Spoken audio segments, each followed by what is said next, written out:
નમસ્કાર દર્શક મિત્રો, આપ જોઈ રહ્યા છો વાયન ન્યૂઝ. હવે જોઈએ અગત્યના સમાચાર. ગુજરાતનું કાશી ગણાતું એવું ડભોઈ તાલુકાનું કાયાવરોહણ તીર્થધામમાં લકુલિશ ભગવાનનું મંદિર આવેલ છે, જ્યાં વર્ષોથી પરંપરા મુજબ મહાશિવરાત્રિના દિવસે મેળામાં ખૂબ મોટી સંખ્યામાં દૂર દૂરથી ભક્તો લકુલિશ ભગવાનના દર્શન કરવા આવે છે.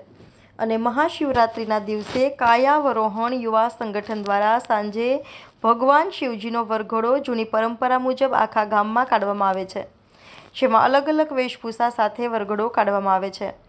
આ વર્ષે કાયાવરોહણના યુવા સંગઠન દ્વારા શિવજી કી સવારી સાથે ભગવાન શિવજીનો વરઘોડો કાઢવામાં આવનાર છે. શિવરાત્રિ પૂર્વે આજરોજ શિવજી કી સવારીનું કાયાવરોહણ ગામમાં આગમન થયું હતું, જેનું ગ્રામજનોએ ભવ્ય સ્વાગત કર્યું હતું.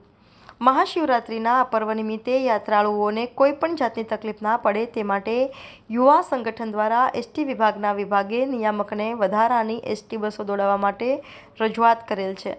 રિપોર્ટર કુણાલ દરજી, વાયન news, Sinor.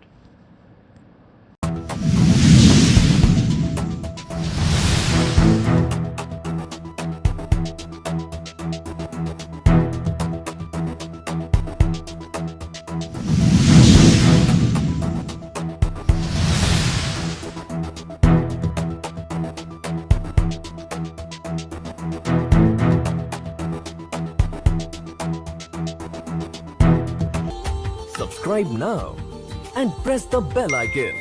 Never miss an update.